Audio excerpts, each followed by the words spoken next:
सास का घूंघट। ये है देविका। देविका पढ़ी लिखी और मॉडर्न लड़की है, लेकिन उसकी शादी ऐसे परिवार में हुई है जो गांव में रहता है।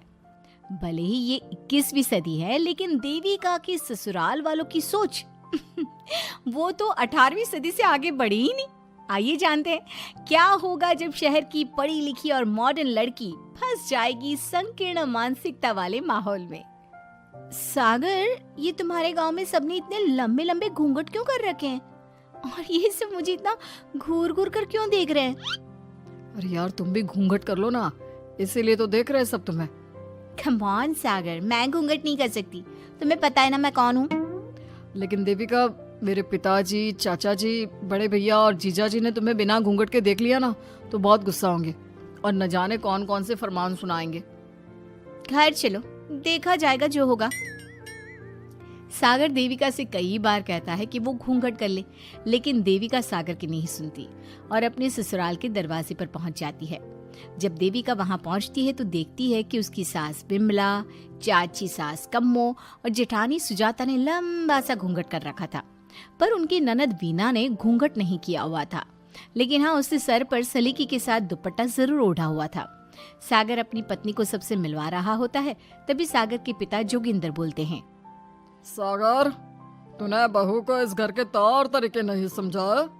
हमारे घर की औरतें बिना घूंघट के किसी पर आए मर्द के सामने नहीं आती और तू इसे ऐसे ही ले आया।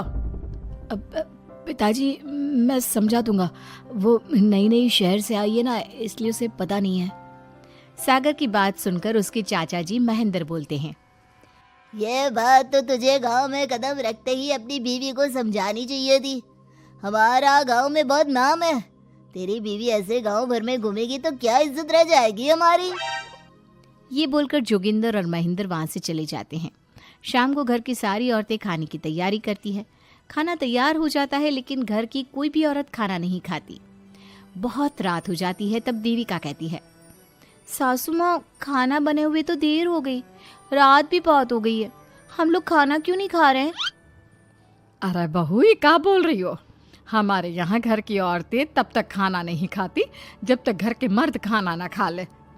लेकिन इतनी देर हो गई, आप सबको भूख नहीं लग रही क्या?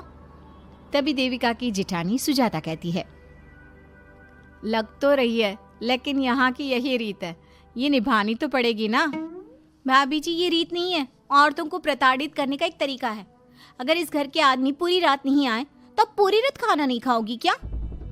देविका ये बोलकर सीधा सागर के पास जाती है। सागर उसे समझाता है, देविका, यहाँ ऐसा ही होता है, तुम थोड़ा सब्र कर लो, पिताजी और चाचा जी आते ही होंगे, फिर हम सब खाना खाएंगे। सागर देविका को समझा ही रहा था, तभी देविका की ननद वीना आकर कहती है, सागर, खाना खाने आ जाओ, पिताजी और चाचा जी आ गए हैं। चलो देविका, तुम्हारा इंतजार खत्म हुआ। सागर खाने के लिए बैठ जाता है। जब सब खाना खाने बैठते हैं तो देविका भी बैठ जाती है। सागर धीरे से उसे कहता है, अरे देविका, ये क्या कर रही हो? तुम इस तरह हमारे साथ खाना नहीं खा सकती। मगर क्यों सागर, मुझे भूख लगी है, सब लोग खा रहे हैं तो मैं क्यों नहीं खा सकती? ये हमारे घर का नियम है, पहले घर के आदमी खाते हैं और बाद में औरतें। लेकिन सागर, हमारे घर में तो ऐसा कोई नियम नहीं है। देविका और सागर में बहस छिड़ जाती है। तब सागर का बड़ा भाई कहता है, सागर, तेरी बीवी को एक बार में समझ में नहीं आता क्या कि इस घर की औरतें मर्दों के खाना खाने के बाद ही खाना खा सकती है? भैया, मैं देविका को यही समझा रहा था। मुझे तो लग रहा है कि इसके दिमाग में कोई बात ही नहीं बैठती एक बार में।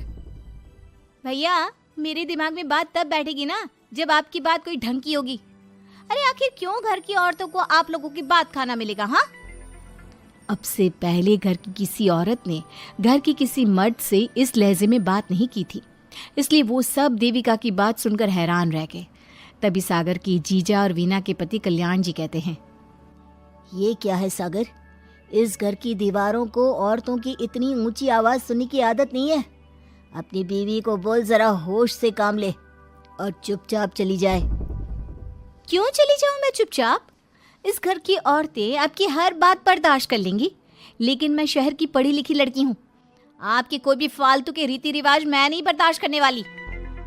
इस तरह देविका ने सारे घर की औरतों के लिए मिसाल पैदा कर दी जोगिंदर के घर में पहली बार किसी महिला ने विरोध का स्वर उठाया है, ये बात घर के किसी मर्द को बर्दाश्त नहीं हो रही है। तभी जोगिंदर कहता है, महेंद्र, मोहन, इस बेशर्म लड़की को कमरे में बंद कर दो और आज इसे कोई खाना नहीं देगा। अगर किसी ने इसे खाना दिया तो मैं उसे जिंदा नहीं छोड़ूंगा। महेंद्र और मोहन उसे कमरे में बंद कर देते हैं और उसे खाना भी नहीं देते। रात के 3 बज जाते हैं। भूख की वजह से देविका को नींद भी नहीं आती। तभी उसे कुछ महसूस होता है। ऐसा लग रहा है कोई दरवाजा खोल रहा है, लेकिन इतनी रात को कौन हो सकता है? कहीं सागर तो नहीं? देविका उम्मीद भरी नजरों से दरवाजे की तरफ देखती है, लेकिन दरवाजा खोलने वाला सागर नहीं बल्कि विमला और कम्मो है। माँ जी, चाची जी, आप दोनों? बहू, ये ले, हम तेरे लिए खाना लाए हैं, खा ले।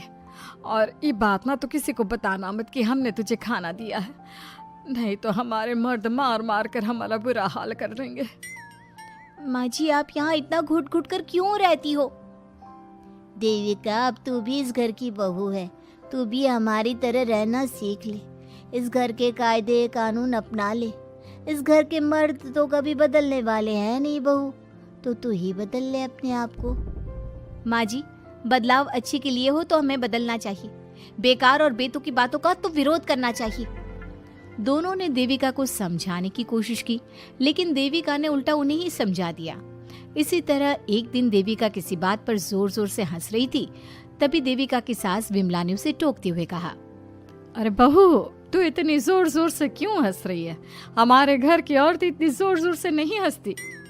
विमला अपनी बहू को समझा रही थी कि तभी महेंद्र बोलता है, अरे कम्मो, कौन है ये औरत जो बेशर्मों की तरह जोर जोर से हंस रही है? तभी कम्मो और देविका बाहर आ जाती हैं।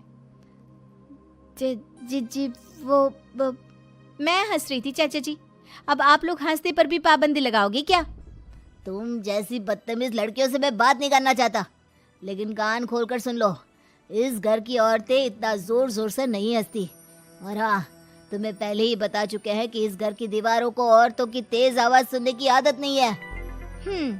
इस घर की दीवारों को आदमियों की ऊंची आवाज सुनने की आदत है, लेकिन औरतों की नहीं।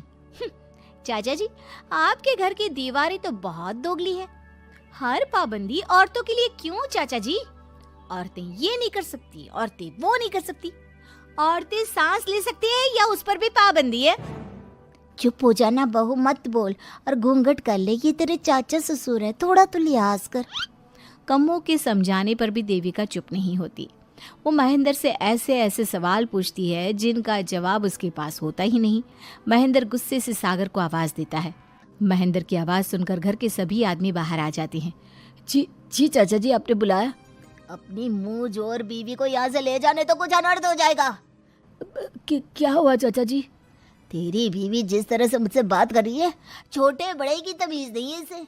कम से कम 7 दिन तक ये कमरे से बाहर नहीं निकलनी चाहिए। अगर इसे मैंने कमरे से बाहर देख लिया तो किसी की खैर नहीं, समझे? पर मैंने कुछ गलत नहीं बोला। सागर, जो सच है मैंने वही कहा है। देविका, चलो मेरे साथ। लेकिन सागर, मेरी बात तो सुनो। सागर देविका को वहां से ले जाता है। इसी तरह से कई दिन बीत गए। अब देविका अपने ससुराल में हर गलत बात का विरोध करने लगी, लेकिन जितना ज्यादा वो विरोध करती, उसके ससुराल वाले उस पर उतना ही ज्यादा अत्याचार करते। अब देखना यह है कि देविका अपने ससुराल वालों के अत्याचार को यूं ही सहती रहेगी। क्या उसके ससुराल में घूंघट में औरतों का दम इसी तरह घुटता रहेगा? अगर आप इन सवालों के जवाब जानना चाहते हैं ना, तो हमें कमेंट करके ज़रूर बताइएगा। और हमारी स्टोरी को लाइक, शेयर और चैनल को सब्सक्राइब करना ना भूलें।